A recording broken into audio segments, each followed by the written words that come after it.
사랑하는 여러분, 예수 믿는 우리는 이 세상을 바라보는 안목을 키워야 되겠습니다. 영적인 의미인지 아니면 실제 삶인지, 그리고 분별력도 키워야 되겠습니다. 왜냐하면 예상하지 못한 일들이 우리 주변에 자주 일어나기 때문입니다. 예상하지 못한 일이 우리 주변에서 일어나게 되면 우리는 어떻게 반응할까요? 피곤해하든지 아니면 혼란스러워하든지 아니면 불평하든지 아니면 원망하는 일이 생길지도 모르겠습니다. 이런 단어들은 전부 우리 안에 있는 재성이 만들어낸 단어지 하나님의 언어는 아닐 것입니다. 또 더욱이 하나님은 우리에게 그런 단어를 듣고 싶어 하지 않을 겁니다. 왜냐하면 성경은 일관되게 하나님의 마음을 우리에게 알려줄 때 특별히 어렵고 힘들수록 오히려 성경은 하나님을 기뻐하라, 하나님께 감사하라, 그리고 기도의 끈을 놓지 말라. 이게 너희를 향한 하나님의 뜻이니라. 이렇게 하나님의 뜻을 우리에게 명확하게 설명을 해주고 있습니다. 저는 그런 의미에서 오늘 제가 함께 여러분과 나누게 될 다윗의 삶이 우리에게 참 좋은 모델이 될 것 같습니다. 왜냐하면 우리는 다윗의 인생을 어느 정도 신앙생활을 해왔기 때문에 알고 있지 않습니까? 어떻게 보면 성경에서 한 사람의 삶을 성경이 가장 많이 조명하고 페이지를 할애한 사람이 다윗입니다. 구약 성경뿐 아니라 신약 성경에서도 다윗의 이야기를 언급하고 있습니다. 이것은 그만큼 다윗의 삶이 그 많은 페이지들을 통해서 그의 삶 하나하나가 면밀하게 전부 다 드러났다는 거예요. 특별히 다윗은 그 결론이 하나님의 마음에 합한 자의 삶이었지만 그러나 그 과정은 누구보다도 힘겨운 삶이었습니다. 인생에 풍파가 많았던 것 같아요. 어렸을 때부터 노년에 이르기까지 사람과의 관계에서 가진 갈등이 있었습니다. 이성의 문제로 어려움이 있었습니다. 또 뿐만 아니라 교만의 문제로 어려움이 있었고 특별히 가정적인 어려움이 있었고 자녀 교육에도 어려움이 있었던 것을 우리가 보게 됩니다. 그래서 이 다윗의 삶을 보면 정말 인생의 풍파가 많고 힘든 그런 시간들을 보내었는데 그럼에도 불구하고 성경은 이 다윗이 그 가운데 흔들림 없이 믿음을 지킨 사람, 그 가운데서도 자기 믿음을 증명해 준 사람으로 또 소개하고 있습니다. 그래서 다윗의 믿음은 분명 우리에게 귀감이 되고 도움이 됩니다. 오늘 우리가 읽었던 이 시편 62편을 보면 이 시편 62편을 우리가 사회자에 따라서 사회자와 회중이 이게 성식 교독형으로 이렇게 읽어나가게 했기 때문에 이 말씀이 어떤 그런 깊은 의미를 우리가 다 담아내기는 쉽지 않습니다. 그래서 제가 여러분의 이해를 돕기 위해서 잠깐 말씀드리면 이 시편 62편은 다윗의 인생에서 지우고 싶은 자입니다. 여러분 살아가면서 혹시 여러분의 인생에서 이런 장면들은 빼고 싶은 내용 없습니까? 이런 내용들은 좀 지우고 싶은 거. 진짜 인생에서 지우고 싶고 빼고 싶은 이런 기억들이 있잖아요.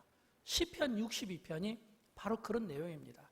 왜냐하면 시편 62편은 다윗이 사랑했던 아들 압살롬과 그를 따랐던 충성스러운 충직스러운 다윗의 용사로 알려진 그 많은 부하들이 다윗을 배반했거든요.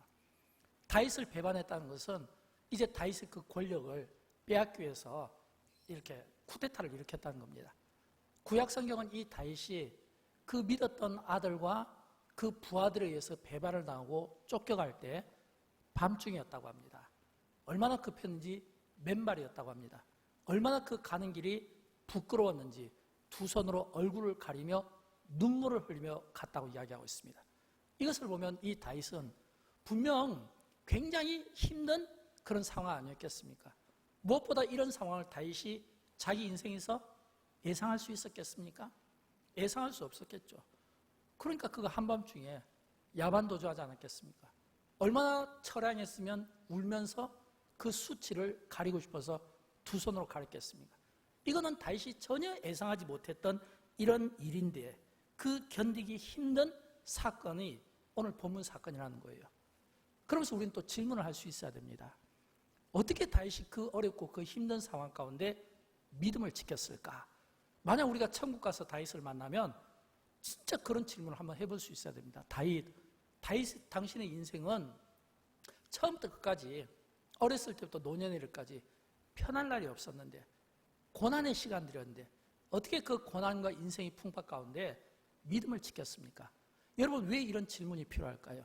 이런 질문이 필요한 것은 우리가 살아가고 있는 이 시대도 똑같기 때문에 그렇습니다. 예고 없는 환란이 찾아올 수 있기 때문입니다. 예상하지 못한 어려움이 찾아올 수 있기 때문입니다. 그것이 얼마나 우리의 삶을 혼란스럽게 만드는지 모릅니다. 예를 들어서 우리가 코로나 바이러스 하나만 하더라도 이렇게 오래 갈 줄 몰랐잖아요. 많은 사람들은 많은 예측은 더 오래 갈 거라고 이야기하고 있잖아요. 이 코로나 바이러스 하나만 하더라도 이것이 얼마나 세계 경제를 무너뜨리며 많은 어떤 이런 왕래를 중지시키고 또 뿐만 아니라 경제적인 이런 위축과 삶의 위축과 지금도 이렇게 무더위 속에서도 마스크를 쓰면서 이 얼마나 고통스럽습니까? 얼마나 이 코로나 바이러스 하나가 우리의 일상의 삶을 파괴하며 얼마나 우리를 힘들게 하는지 몰라요. 이거는 우리가 예고된 게 아니잖아요. 우리가 지구촌에서 일어나는 수많은 자연재해들을 보면 전부 예상하지 못했던 일이잖아요. 한쪽에서는 기후변화로 무더위가 폭등 일어나고 있고 폭염이 일어나고 있고 또 한쪽에는 또 기후변화로 또 이 막 갑자기 폭설이 막 내리고 추위가 막 일어나고 있는 이런 사건들. 또 이렇게 겉으로 보기에는 굉장히 이렇게 막 인권이 존중되는 것처럼 어떤 막 법률이 막 개정되는 그러면서도 전혀 거기에 대해서 깊이 생각하지 못하는 이런 문제들을 딱 만나게 되었을 때 이게 우리 그리스도인들의 상당히 정체성에 혼란이 올 수 있고 이게 어려움이 올 수 있다는 겁니다. 그래서 우리는 다윗에게 계속해서 질문해 봐야 되는 거예요. 다윗, 당신은 그 어려운 그 시대에 어떻게 믿음을 지키고 그 염려 가운데 믿음으로 이겨냈습니까? 왜냐하면 우리도 똑같은 그런 상황들이 반복되는 그런 삶의 상황 가운데 살아가고 있기 때문에 이런 질문들을 할 수 있어야 된다는 거예요. 그래서 저는 오늘 이 다윗이 가진 그 믿음을 통해서 저와 여러분의 믿음이 건강하게 세워지기를 원하고 그 믿음이 오늘 우리의 인생의 모든 위기와 흔들림을 역전시키는 상황을 역전시키는 조금 전 우리 장로님께서 기도해 주신 것처럼 우리의 인생을 역전시키는 그런 믿음으로 저와 여러분이 세움받기를 주님의 이름으로 축원드립니다. 세 가지로 오늘 본문에 보면 다윗의 믿음을 우리가 배우게 됩니다. 첫 번째 다윗의 믿음은 그가 구원의 하나님을 바라보는 믿음입니다. 이 말은 그가 하나님만 보겠다는 믿음입니다. 여러분 조금 전 말씀드린 것처럼 다윗 입장에서 이 시편 62편은요 진짜 기록하고 싶지 않을 거예요. 왜냐하면 여러분 가장 믿었던 사람이잖아요. 가장 믿었던 아들이고 믿었던 사람들이 전부 다 그냥 몰려서 이 다윗을 향해서 칼을 겨누고 활을 겨눌 때 여러분 흔들리지 않을 수 있겠습니까? 그런 가운데서 여러분 믿음으로 감당할 수 있겠냐라고 하는 거예요. 제가 생각할 때 다윗은 굉장히 흔들림이 있었을 가능성이 많습니다. 그래서 오늘 본문 1절과 2절을 보면 그런 그 상황에서 내가 흔들리지 않겠다는 그 다짐을 자기 영혼을 향해서 스스로 그가 지금 고백하고 있는 겁니다. 우리 그런 의미에서 1절과 2절을 다시 한번 읽어보도록 할까요? 나의 영혼이 잠잠히 하나님만 바라며 나의 구원이 그에게서 나오는도다. 오직 그만이 나의 반석이시오 나의 구원이시오 나의 요새시니 내가 크게 흔들리지 아니하리로다. 아멘. 여러분 이제 끝에 보면 내가 크게 흔들리지 아니하리로다. 그러니까 실제로 지금 이 상황을 보면 다윗은 굉장히 크게 흔들릴 수밖에 없는 상황입니다. 그런 크게 흔들릴 수밖에 없는 이 상황 가운데서 다윗은 그가 어떻게 자기 영혼에게 고백을 하냐면 나의 영혼이 잠잠히 하나님만 바라며, 이 말은 지금 자기 영혼에게 내 영혼은 내가 잠잠히 하나님만 바라겠습니다. 여러분 여기서 이 잠잠히 하나님만 바라며 이 말은 히브리 말로 두미안데 조용한 기다림, 무언의 기대, 하나님과 더불어 마음의 쉼을 누리며 모든 것을 하나님의 손에 맡기겠다는 굳건한 믿음으로 평온함 속에서 지내겠다는 그런 의미가 이 속에 담겨져 있는 겁니다. 다시 말씀드리면 지금 다윗은 크게 흔들릴 수밖에 없는 인생의 위기 앞에서 흔들리지 않겠다는 겁니다. 흔들리지 않는 이유가 나는 조용히 내 영혼은 하나님만 바라보겠다는 겁니다. 이 말은 하나님 안에서 쉼을 누리겠다는 겁니다. 하나님께 모든 것을 맡기겠다는 겁니다. 여러분, 이거는 누가 고백할 수 있을까요? 하나님의 주권을 인정하는 자가 고백할 수 있습니다. 구원이 하나님께 있음을 믿는 자가 이런 고백을 드릴 수가 있는 겁니다. 적어도 오늘 우리가 읽었던 이 시편 62편에 보면 다윗이 하나님만 바라겠다는 이 말씀이 무려 6번이나 반복되어 나옵니다. 6번이나 반복된다는 것은 그만큼 흔들릴 수 있는 큰 흔들림 가운데서 자기가 흔들리지 않겠다는 것을 자기 영혼을 향해서 계속해서 다짐하고 또 다짐하고 또 다짐하는 이런 마음 아닐까요? 여러분, 이런 마음이 왜 필요할까요? 우리가 많은 경우 믿음이 있다고 하지만 우리의 믿음은 이런 정의가 아닐까요? 내가 하나님을 믿는 믿음 안에서 뭔가 영적인 풍성함과 어떤 영적인 그런 풍요로움 속에서 내가 하나님에 대해서 모든 것을 믿음으로 표현하고 믿음으로 행동하겠다는 그런 이야기지만, 그러나 현실은 또 다르잖아요. 내가 믿음이 있지만 현실은 또 흔들릴 수밖에 없는 어떤 염려들이 가득 차 있다는 겁니다. 삶의 염려, 건강의 염려, 자녀의 염려, 또는 물질의 염려, 이런 것들로 인해서 흔들릴 수밖에 없다는 거예요. 믿음은 있지만, 그러나 이 믿음은 영적으로 내가 건강한 것처럼 보이지만은, 그러나 현실을 보면 여전히 약한 나의 모습을 보는 이런 이중성 때문에 다윗은 내가 잠잠히 하나님을 보겠습니다. 내가 잠잠히 하나님만 바라보겠습니다. 이런 이야기 아닐까요? 저는 이런 의미에서 하나님께서 이런 이 다윗의 삶을 통해 이 고백을 받으실 때 저는 이런 생각을 해봤어요. 아, 하나님께서 우리 인생을 인도하시고 우리의 인생을 이끄실 때 하나님은 늘 우리 인생 개개인에 관심이 많으세요. 늘 우리를 살피세요. 때로는 우리가 어떤 상황이나 환난 가운데서 예기치 못한 어떤 사건 앞에서 어떻게 반응하시나 이걸 보고 싶어 할 것 같아요. 또 그런가 하면 한편으로는 하나님께서 우리의 믿음을 좀 시험해 보시기 위해서 한 번씩 흔들 때도 있을 것 같아요. 왜일까요? 깨닫게 할 목적으로. 왜요? 내가 믿음이 있는 것 같지만 또는 세상을 의지하고 싶어하는 그런 본능이 또 내 안에 있다는 겁니다. 이게 뭐냐면 이게 바로 죄성이에요. 이런 우리의 죄성은 끊임없이 믿음을 이야기하지만 여전히 세상적인 방법을 쫓을 수밖에 없고, 여전히 세상의 힘을 쫓을 수밖에 없고, 여전히 세상의 권력을 쫓을 수밖에 없는 우리 안에 있는 이런 죄성, 바꿔 이야기하면 하나님을 믿는 것처럼 보이지만 하나님보다 물질이 더 믿어지는 것 같고 하나님보다는 어떤 세상의 힘이 더 믿어지는 것 같은 이런 모습이 있잖아요. 그래서 하나님은 때로는 한 번씩 우리를 흔드실 때도 있다는 겁니다. 사랑하는 여러분, 저는 여러분 가운데 그런 분이 없었으면 좋겠습니다. 그러나 혹시 여러분 인생의 흔들림을 경험하십니까? 여러분의 인생의 흔들림을 경험하실 때 여러분은 누구를 의지하십니까? 여러분은 누구를 보십니까? 하나님을 보십니까? 세상의 힘을 보십니까? 여러분은 누구를 잡습니까? 하나님을 잡습니까? 적어도 오늘 본문에서 우리가 다윗의 삶을 보면 다윗은 분명히 그 믿음이 하나님께 합격점입니다. 왜냐하면 그는 그 어려움 속에서도 그 크게 흔들릴 수 있는 상황 가운데서도 내 영혼아 잠잠히 하나님만 바라리라, 하나님만 보겠다는 거예요. 그 고백을 오늘 본문 1절과 5절에서 다윗은 이렇게 이야기하고 있습니다. 나의 영혼이 잠잠히 하나님만 바라며, 또 5절에 보면 나의 영혼아 잠잠히 하나님만 바라라. 세상을 보지 않겠다는 겁니다. 어떤 환경을 보지 않겠다는 겁니다. 어떤 흔들림을 보지 않겠다는 겁니다. 여러분, 이런 이 표현 속에는 다윗이 흔들림 속에서 흔들리는 것이 아니라 그 흔들림 속에서 내가 침묵하며 하나님의 주권을 믿기 때문에, 섭리를 믿기 때문에, 구원이 하나님께 있음을 믿기 때문에 잠잠히 내가 하나님만 바라보며, 이 말은 하나님의 그 일하심을 내가 묵상하는 가운데 보겠다라고 하는 겁니다. 우리는 이런 이 다윗의 모습에서 이렇게 또 질문할 수 있어요. 그러면 다윗의 믿음이, 그 다윗의 그 흔들림이 혹시 약해서 그럴까 아닐까?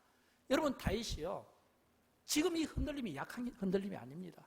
왜냐하면 지금 다윗이 흔들리는 이 상황은요, 지금까지 그가 믿었던 그의 담과 같고 그의 울타리 같은 이런 모든 것들이 한꺼번에 와르르 무너지는 그런 상황이에요. 작은 흔들림이 아니라 굉장히 큰 흔들림이라는 겁니다. 오늘 본문 3절에 보면 이런 말씀 나오잖아요. 넘어지는 담과 흔들리는 울타리같이. 이 말은 다윗이 그렇게 버티고 다윗을 지탱해주고 다윗의 버팀목이 되었던, 믿었던 담이 무너지고 있는 겁니다. 울타리가 흔들리고 있는 겁니다. 이 넘어지는 담과 이 울타리, 이들이 누굽니까?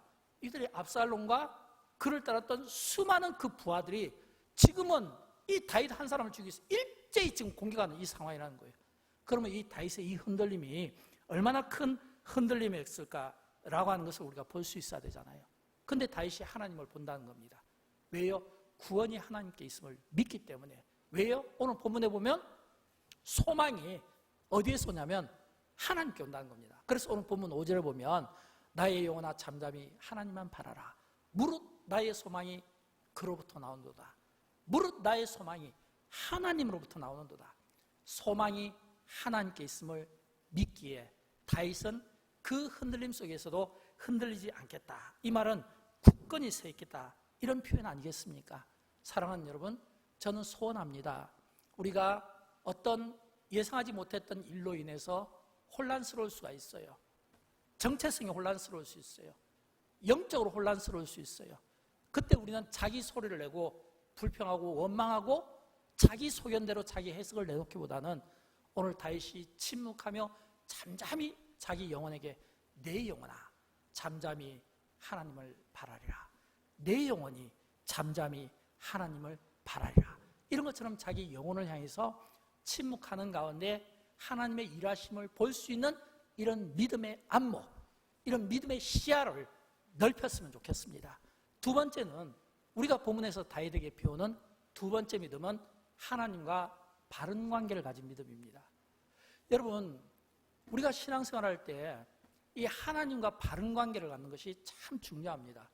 사람끼리도요, 관계가 좋아야 됩니다. 여러분이 맺고 있는 인간관계는 어떻습니까? 우리가 많은 경우 인간관계를 맺을 때 구분하잖아요. 그 관계가 나에게 위로가 되고 격려가 되기도 하고 또는 나에게 힘이 되기도 하지만 또 어떤 경우에는 또 나에게 아픔이 되기도 하고 또는 상처가 되기도 하고. 근데 여러분, 적어도 좋은 관계라는, 이 좋은 관계라는 것은 어떤 관계냐면 자기 안에 있는 마음을 열어보이는 그런 겁니다. 좋다는 의미가 그렇잖아요. 좋다는 의미는 내 안에 있는 것을 열어보이는 관계예요. 조금 전 제가 말씀드린 것처럼 하나님은 우리 한 사람 한 사람에 대해서 기가 막힌 관심을 갖고 계십니다. 그리고 우리의 믿음을 보고 싶어 합니다. 그렇다면 사람끼리도 바른 관계가 되면요, 서로에게 위로가 되고 희망이 되고 격려가 되는데, 서로에게 힘이 되어지는데, 우리가 하나님과 바른 관계를 갖는다는 것은 어떤 의미겠습니까? 희망이 하나님께 있다는 것, 우리를 회복시키는 분이 하나님이시라는 것, 이거를 인정하는 사람만이 하나님과 바른 관계를 갖게 된다고 하는 것입니다. 또 뿐만 아니라 우리가 하나님과 바른 관계를 갖기 위해서는 속임이 있으면 안 돼요. 여러분, 부부관계도요, 속이면 불편해지는 거 아시죠? 인간관계도요, 속이면 절대 가까워질 수가 없는 거예요. 하나님과의 관계도 마찬가지예요. 우리가 하나님과의 이 관계에서 속임이 있으면 안 돼요. 이 말은 우리가 하나님 앞에 진실한 마음으로 숨김없이 어떤 것도 고백할 수 있어야 된다는 겁니다. 우리가 속인다고 해서 속으시는 하나님이 아니시기 때문에 그렇습니다. 우리의 머리카락 하나까지 다 세신 바잖아요. 우리의 내장을 만드시고 그 내장을 아시는 분이잖아요. 나보다 더 정확하게 내 죄의 숨은 동기를 아시는 분이시잖아요. 나보다 더 정확하게 나를 아시고 판단하시는 하나님이시잖아요. 그러면 하나님 앞에 우리가 속일 수 있겠습니까? 그래서 우리가 하나님과 좋은 관계를 가지려면 무엇보다 하나님 앞에 진정성 있는 이런 진실한 참회 기도와 함께 진실한 하나님 앞에 나의 문제를 열어보이는데 부끄러움 없이 간절한 마음을 가지고, 그것이 상처든 아픔의 문제든 관계의 문제든 물질의 문제든 건강의 문제든 우리가 솔직히 낱낱이 하나님 앞에 고백할 수 있어야 된다라고 하는 것입니다. 그럴 때 비로소 우리 안에 있는 이 정직한 문제들이, 정직한 이런 어떤 고백들이 하나님 앞에 이루어질 때 우리가 하나님 안에서 자유함을 누리게 되는 거예요. 여러분, 예수님께서 이런 말씀을 해주시잖아요. 요한복음 8장 32절에서 진리를 알지니 진리가 너희를 자유롭게 하리라. 하나님의 말씀이 진리인 것을 믿습니다. 이 진리가 우리 속에서 역사되어질 때, 이 진리가 능력이 될 때 비로소 이 진리이신 이 말씀이 오늘 저와 여러분을 자유롭게 만들 줄 믿습니다. 저는 그런 의미에서 다윗이 하나님과 바른 관계를 맺는 이 모습을 저는 본문 8절에서 이렇게 지금 다윗이 우리에게 권면하는 것을 보게 됩니다. 본문 8절에 보면 백성들아 시시로 그를 의지하고 그의 앞에 마음을 토하라. 하나님은 우리의 피난처시로다. 저는 지금 다윗의 이 권면이 오늘 우리에게 정말 적절한 권면이라고 생각합니다. 왜냐하면 여기서 시시로라는 이 말은 장소와 시간에 관계없이 우리가 어느 시간에 어떤 장소에 새벽이든 낮이든 밤이든 어느 곳이든 어떤 장소든 그곳에서 하나님 앞에 우리의 마음을 토하라는 거예요. 상한 마음이든지 아픈 마음이든지 또는 우리의 힘든 어떤 어려운 문제라든지 이거를 토하라 이 말이에요. 토하라는 것은 우리 속에 있는 것들을, 이 마음의 쓴뿌리들 이런 것들을 전부 다 끄집어내라라고 하는 겁니다. 다 이것들을 끄집어내어서 이걸 하나님 앞에 내어놓을 때 비로소 하나님과 우리가 바른 관계가 맺어질 수 있다는 겁니다. 그럴 때 비로소 우리는 하나님 안에서 진정한 자유함을 느끼는 겁니다. 여러분 C.S. 루이스라고 아시죠? 이분은 기독교 서점에 가면 기독교 변증학자로 참 많이 알려진 대표적인 그런 어떤 분이시기 때문에 많은 분들이 이 루이스의 책들을 읽어보고 또 직간접적으로 많은 교훈을 받게 된 줄을 믿습니다. 이 C.S. 루이스가 처음부터 기독교가 아니었습니다. 무신론자였습니다. 정확하게 말하면 신이 없다, 신불가론주의자였습니다. 신이 없다고 주장하는 이 루이스 교수가 한 번은 그가 인문학 강의 때 성경을 좀 참조를 해야 되겠다는 마음에서 신앙생활을 위해서 성경을 읽게 된 것이 아니라 학문적 관점에서 교육 목적에서 이 성경을 읽게 되었는데 그가 처음 읽은 내용이 시편 1편이었다고 합니다. 그리고 시편 1편을 쭉 읽고 그가 이렇게 평했답니다. 영어로 not bad. 그렇게 나쁘지 않은데. 그래서 이 루이스가 시편 2편, 3편, 4편 쭉 이렇게 읽어내려가다가 이상한 생각이 들었다는 겁니다. 왜냐하면 여러분 시편을 읽어보면 이 루이스가 기대했던 것은 1편에서는 복 있는 사람에 대해서 나오잖아요.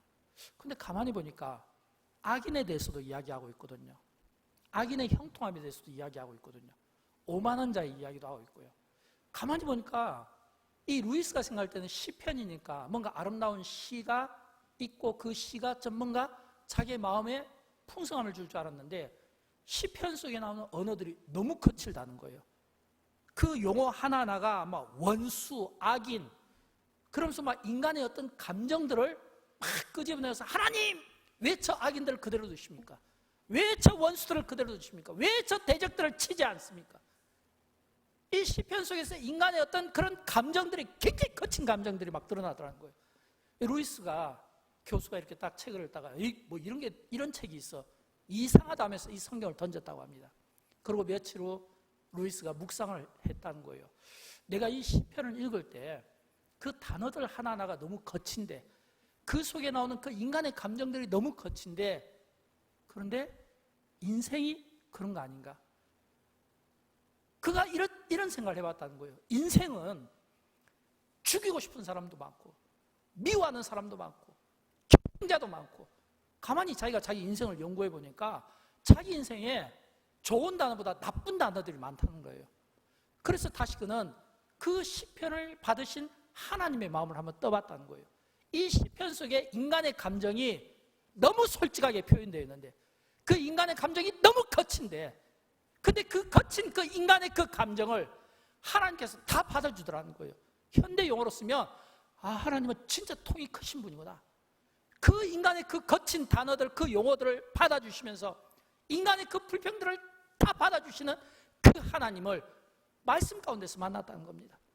그래서 이 루이스 교수가 성경을 읽으면서 진짜 그리스도인이 됐다는 거예요. 여러분 오늘 저는 이 루이스의 이 간증이 우리에게 도전이 되었으면 좋겠습니다. 우리가 하나님의 말씀을 받을 때, 우리가 하나님의 말씀을 읽을 때 이 하나님의 말씀이 루이스의 바꿔주신 것처럼, 루이스를 만나주신 것처럼, 그를 깨닫게 해주신 것처럼 하나님의 말씀이 여러분의 삶을 깨닫게 해주셨으면 좋겠어요. 하나님의 삶이, 하나님의 말씀이 여러분을 진짜 그리스도인으로 만들어주셨으면 좋겠어요. 그래서 우리 시대에 가짜 그리스도인이 없었으면 좋겠어요. 왜 우리가 정성의 혼란을 겪고 있습니까? 왜 우리가 신앙의 혼란을 겪고 있습니까? 왜 우리가 그리스도인이라고 하면서 우리가 마음이 하나가 되지 못합니까? 이런 것들은 전부 다 진짜 하나님을 만나지 못하니까요. 진리 앞에서는 모든 것이 자유로운데 그게 안 되는 것은 진리이신 그 주님을 만나지 못한다는 거예요. 저는 하나님의 말씀이 루이스의 삶을 완전히 깨뜨리고 그 말씀 앞에 그를 굴복시킨 것처럼 우리가 하나님의 말씀을 읽을 때마다, 묵상할 때마다, 들을 때마다 오늘 우리의 삶이 루이스를 변화시킨 것처럼 우리의 삶이 변화되는 이런 변화의 역사가 저와 여러분에게 있게 되기를 주님의 이름으로 축원드립니다. 마지막으로 세 번째, 우리가 다윗에게서 배우는 믿음은, 첫째는 하나님만 바라보겠다는 믿음이었고, 두 번째는 내가 하나님과 바른 관계를 가지겠다는 믿음이었고, 세 번째는 하나님 안에서 가치관이 변화되는 믿음을 가졌다는 것을 우리가 볼 수 있어야 됩니다. 많은 분들이 예수 믿는 것을 이렇게 생각할지 모르겠습니다. 예수 믿으면 구원받고 천국 간다. 이거는 맞는 말입니다.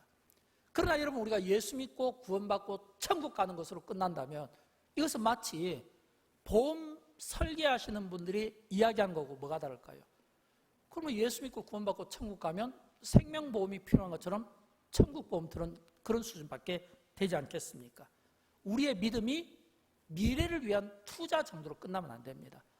미래를 위한 투자 종류로 한다면, 예를 들어서 보험의 종류가 수없이 많듯이, 그렇다면 여러분, 우리가 이 세상의 그 거친 해파를 우리가 어떻게 헤쳐나가겠습니까?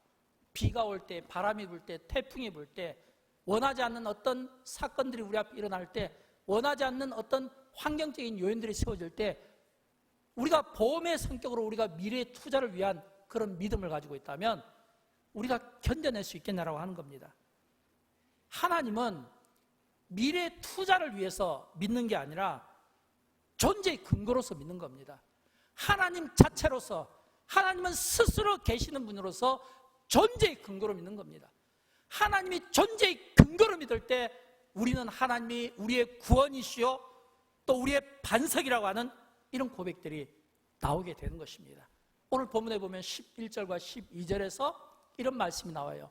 권능과 인자함이 나오는데 우리 같이 한번 읽어보도록 할까요? 하나님이 한두 번 하신 말씀을 내가 들었나니 권능은 하나님께 속하였다 하셨도다.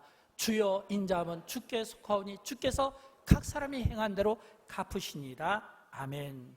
여러분, 여기에 보면 권능, 인자함이 있잖아요. 이 권능은 영어로 파워입니다. 능력, 이런 뜻이잖아요. 인자는 영어로 love입니다. 사랑이거든요. 여러분 아십니까? 이 능력과 사랑은 우리 그리스도인들의 삶에서 반드시 있어야 됩니다. 이 두 가지가 반드시 조화를 갖춰야 됩니다. 만약에 사랑 없는 능력이 되면 어떻게 되겠습니까? 폭력이 되는 거예요. 폭력이. 또 반대로 능력이 없는 사랑이라면 뭐가 될까요? 그거는 무기력한 그냥 감상 수준 정도밖에 되지 않는 겁니다. 그런데 지금 다윗은 이 능력이 누구에게 속했다고 합니까? 하나님께 속했다는 겁니다. 다윗은 이 인자가 누구에게 속했다는 겁니까? 하나님께 속했다는 겁니다. 이 말은 이 능력의 근원이 하나님께 있다는 겁니다. 사랑의 근원이 하나님께 있다는 겁니다. 하나님의 능력이 근원이시고 하나님이 사랑의 근원이시라는 겁니다. 이 말은 하나님 안에 능력과 사랑을 포함한 모든 중요한 가치가 하나님 안에 있다는 겁니다. 그렇다면 우리가 다른 데서 우리가 기웃기를 필요가 없잖아요. 하나님만 찾으면 되는 거예요. 하나님만 만나면 그 안에서 해결받을 수 있다는 겁니다. 여러분, 우리가 하나님을 진짜로 만나면 어떤 일이 날까요? 가치관에 변화가 일어나야 된다고 저는 믿습니다.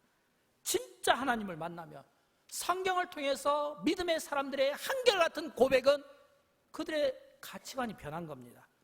여러분, 우리가 예를 들어서 예배 드릴 때 이 예배 사회자가 멘트할 때 자주 쓰는 표현이 있잖아요. 하나님은 우리의 예배를 받으시기에 합당하신 분입니다. 또는 하나님은 우리의 찬송과 우리의 영광을 받으시기에 합당하신 분입니다. 이때 이 합당하다는 이 말이 가치 있다는 말입니다. 하나님은 우리의 예배를 받으시기에 가치 있는 분입니다. 하나님은 우리의 찬송을 받으시기에 가치 있는 분입니다. 하나님은 우리의 영광을 받으시기에 가치 있는 분입니다. 가치가 있다는 거예요. 하나님은 가치의 근원이십니다. 우리가 추구하는 모든 능력과 사랑의 근원이십니다. 그러므로 이 능력이 우리의 것이 되기 위해서는 먼저 우리가 주의해야 될 게 있어요. 그게 뭐냐면 우리가 이 변화된 이 가치관을 가지고 능력 있게 하나님 앞에 쓰임받기 위해서는 먼저 조심해야 될 것. 오늘 보면 10절을 보면 나오는데 무엇을 조심해야 되냐면 포악 의지하지 말며 탈취한 것 허망하지 말며 재물이 늘어도 거기에 마음을 두지 말지어다. 포악, 탈취, 재물 이런 것들을 우리가 의지하지 말고 이런 것들에 마음을 두지 말아야 될 것을 먼저 말씀하고 있는 겁니다. 사랑하는 여러분, 여러분은 예수 믿고 어떤 삶에 변화된 가치관이 있습니까? 예수를 믿으면 반드시 우리의 삶의 가치관에 변화가 있어야 되는데 여러분은 어떤 가치관의 삶의 변화를 가지고 있습니까? 예를 들어서 여러분의 이해를 돕기 위해서 삭개오를 한번 생각해 보겠습니다. 여러분, 삭개오는 그의 가치관이 그가 예수 그리스도를 만나기 전에는 물질이었습니다. 그가 살아가는 이유는 물질이었습니다. 그가 살아가는 목표는 물질이었습니다. 오직 삭개오는 돈이 그의 가치였습니다. 그의 삶의 우선순위였습니다. 근데 예수님께서 이 삭개오를 만나 주셨잖아요. 예수님께서 삭개오를 만나 주시면서 삭개오가 무엇을 했습니까? 자기가 가진 재물을 가난한 사람들에게 나눠주게 되었습니다. 자기가 혹시라도 실수하거나 범죄했으면 배상하겠다고 했습니다. 이 말은 그처럼 물질을 가장 가치로 두었던 이 삭개오가 예수님을 만나니까, 진리를 만나니까, 말씀 안에 진리가 있는 것을 보니까, 진리 안에서 자유함을 가지니까 비로소 자기가 가지고 있던 걸 내어놓더라는 겁니다. 예를 들어서 우리가 돈 씀씀이 하나만 보더라도 이것이 우리의 삶의 가치관의 변화가 있나를 없나를 우리가 볼 수 있잖아요. 예를 들어서 물질을 나를 위해서 쓰면 이게 이기주의가 되는 겁니다. 그러나 이 물질이 만약에 향락을 위해서 쓰면 이건 향락주의자가 되는 겁니다. 그러나 이 물질을 내가 가난한 사람들, 어려운 이웃들을 위해서 내가 쓸 수 있다면 이거는 가치관이 변화된 삶을 내가 살아간다고 말씀드릴 수 있는 겁니다. 사랑하는 여러분, 믿음의 삶은 변화된 가치관을 가지고 세상 한복판 중심에서 흔들림 없이 내가 세움받는 것입니다. 저는 시편 62편을 설교를 준비하면서 묵상하면서 그런 질문을 던져봤습니다. 오늘 이 시편 62편에서 다윗은 진짜 지우고 싶은 인생의 풍랑과 위기 가운데서도 그는 흔들림 없이 당당하게 서 있는 믿음을 보였습니다. 그러면서 저 자신에게 똑같은 질문을 해봤습니다. 내가 이 요동하는 이 세상 속에서 흔들림 없이 살아간다는 것이 어떤 의미일까? 믿었던 담이 울타리가 넘어지고 흔들릴 때 내가 그 가운데서 잠잠히 내가 내 영혼에게 내가 살아가겠다는 것이 어떤 의미일까? 오랜 시간을 통해서 침묵 훈련하면서 스스로에게 한번 질문을 외웠어요. 이 흔들리는 세파 속에서 내가 요동하지 않고 내가 조용히 잠잠히 내가 서 있어 본다는 게 이게 어떤 의미인가일 거예요. 그러면서 제가 한 가지 배운 것은 하나님의 뺄셈이 아프더라도 감사함으로 받을 수 있어야 되겠다는 생각을 가져보게 되었습니다. 여러분, 우리가 인생을 살아가면서 한 치 앞을 내다보지 못하는 것은 그만큼 우리의 인생이 연약하다는 겁니다. 그만큼 우리가 한 치 앞을 내다보지 못하는 약한 존재라는 것입니다.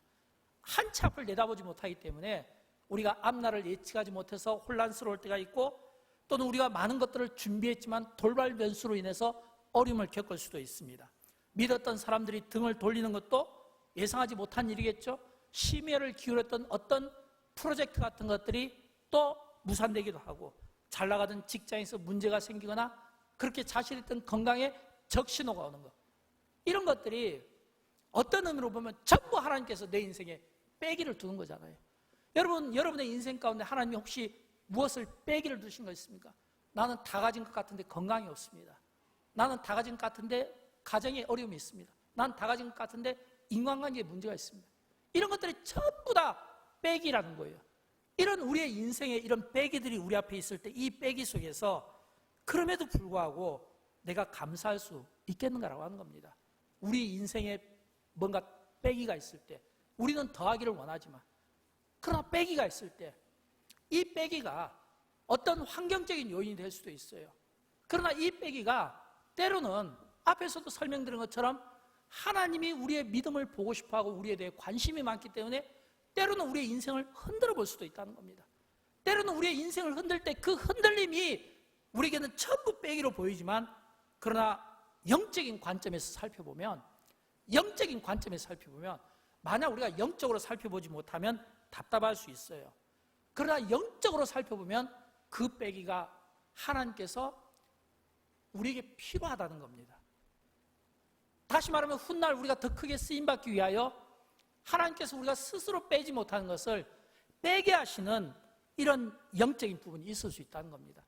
깨닫지 못하면 당황스럽겠지만, 그러나 하나님께서 깨닫게 해주시면 오히려 축복이 될 수도 있다는 겁니다. 여러분, 인생을 살아가다 보면 아무리 내가 이해하고 싶어도 이해할 수 없는 일들이 생기게 되는 겁니다. 도저히 해석이 되지 않을 때가 있어요. 그걸 억지로 해석하려고 자기 언어를 사용할 필요가 없는 겁니다. 인생을 내가 이해하고 싶어도 이해하지 않는, 이해할 수 없는 그런 어떤 한계에 부딪히게 될 때 어떻게 반응하겠습니까? 자기 말을 늘어놓기보다는 그 가운데 우리의 믿음을 증명했으면 좋겠어요. 비록 이것이 하나님이 우리에게 인생을 뺄셈으로 주시더라도 믿음으로 반응한다는 것은 그 실패를 통해 겸손을 배운다는 뜻이고, 절망을 통해 희망의 빛이 있다는 것을 보게 된다고 하는 겁니다. 여러분, 우리는 이 다윗의 시편을 통해서 다윗의 괴로움을 봅니다. 그러나 또 한편으로는 다윗이 그가 인생에 가장 지고 싶은 그 괴로운 순간에 기가 막힌 신앙 고백을 하잖아요. 내 영혼아, 내가 잠잠히 하나님을 바라리라. 내 영혼이 잠잠히 하나님을 바라리라. 이건 뭐 기가 막힌 고백이거든요. 또 뿐만 아니라 흔들리지 않겠다, 크게 흔들리지 않겠다. 시련이 크면 고백도 큰 법입니다. 연단이 크면 깨닫는 바도 큰 거예요. 다윗은 그 시련을 도망가지 않았습니다. 회피하지 않았어요. 시간을 되돌이키려고 노력하지 않았습니다. 오히려 당당하게 맞닥뜨리면서 받아들이면서, 그럼에도 불구하고 내가 서 있겠다라고 하는 거예요. 여러분, 세찬 바람이 불 때 서 있는 것이 쉬울까요? 어려울까요? 이제 아마 오늘 내일 사이에 또 여기 한번 또 비바람이 한번 몰아치겠죠. 이렇게 막 여수에 한 번씩 바람이 불고 태풍이 불면 기가 막힌 장면들이 나오잖아요. 막 일부러 막 태풍이 불고 바람이 불면요, 막 차를 타고 부둣가로 막 나가게 됩니다. 부둣가에 딱 차를 세워놓고요, 그 세찬 바람과 그 비바람이 불 때 딱 차 안에서 내려서 딱 그 앞에 서 있으면 1분을 견디기가 어려워요. 내가 한번 당당히 서 있어버리라 라고 이렇게 생각하지만 1분을 견디기 어려울 정도로 내 몸이 막 금방이라도 날아갈 것 같은 이런 두려움 때문에 차 안으로 들어갑니다. 차에 들어가도요, 그 두려움이 가시지가 않는 거예요. 빨리 방향을 틀어서 떠나야지 잘못하면 차까지 떠내려가게 생기는 거예요. 이처럼 우리가 이 자연의 바람 앞에서도 갖는 두려움입니다. 근데 이 다윗은요, 자기가 믿었던 담, 자기가 기댔던 울타리가 한 번에 와르르 무너진다고 하잖아요. 그런 가운데서도 내가 크게 흔들리지 않아야겠다, 내가 크게 흔들리지 않아야겠다. 이거는 이 다윗이 굉장한 지금 그 믿음의 그 결단을 통해서 내가 요동하지 않겠다라고 하는 그 믿음의 고백을 또 오늘 우리에게 보여주고 있다고 하는 겁니다. 사랑하는 여러분, 때로는 이해되지 않는 어려움들이 온다 할지라도 그 어려움이 오히려 슬픔이 아니라 기쁨이 되는 그런 축복된 인생을 저와 여러분이 살아드렸으면 좋겠습니다. 왜일까요? 하나님이 나를 너무 잘 아시기 때문에 그래요. 여러분 자신을 얼마나 잘 아십니까? 내가 아무리 내 자신에 대해서 잘하는 것 같아도 하나님만큼 나에 대해서 잘 알 수 없어요. 왜냐하면 하나님은 창세 전부터 이미 예정하시고 계획하신 가운데 나를 세상에 낳게 하셨기 때문에, 내가 나를 아는 것보다 하나님은 나를 더 잘 아십니다. 내가 잘 되기를 원하는 것보다 하나님은 더 내가 잘 되기를 원하고 바라십니다. 내가 내 몸을 사랑하는 것보다 하나님이 내 몸을 더 사랑하십니다. 하나님이 내 인생에 대해서 내가 관심을 갖는 것보다 더 깊은 관심을 가지고 지금도 여전히 그 관심 가운데 여전히 사랑하시며 여전히 하나님은 우리와 함께 하시는 분이신 것을 믿으시기 바랍니다. 그 하나님 앞에 우리가 믿음으로 반응할 때 우리의 상한 마음이 치료받게 될 줄로 믿습니다. 그 믿음을 우리가 하나님 앞에 보일 때 나를 통해 다른 사람들이 회복되는 것을 믿으시기 바랍니다. 그 믿음을 가질 때 우리는 코로나로 고통받고 예상하지 못했던 여러 어려움과 환난 가운데 고통받는 사람들, 고통받는 땅과 세계까지도 포함해서 하나님의 치료하심이 있게 될 줄로 믿습니다. 그 은혜로 오늘도 주님 안에서 힘있게 성령 충만함으로 살아가시기를 주님의 이름으로 축원드립니다. 우리 함께 일어나셔서 함께 찬양하시겠는데, 믿음과 삶. 제가 이 찬양을 택한 것은 이 찬양 가운데 참 우리의 그 모습이 보이기 때문입니다. 여러분, 우리가 믿음이 있는 것 같지만 이 믿음과 삶을 살아내는 그 다른 모습 속에서 내가 내 자신한테 실망하는데 하나님은 오죽하시겠습니까? 그럼에도 불구하고 사랑하시는 주님, 나를 사랑하시는 주님, 내 약한 믿음을 사랑하시는 주님, 그럼에도 불구하고 여전히 내 그 믿음 가운데 일하시는 하나님, 오늘 이 찬양 가운데 고백되어졌으면 좋겠어요. 함께 찬양하도록 할까요? 믿음과 삶을 살아내는 실력이 너무나 다른 내 모습을 볼 때에 이 모습도 주가 사랑하실까, 자신 없는 내 모습 그저 주님 앞에인데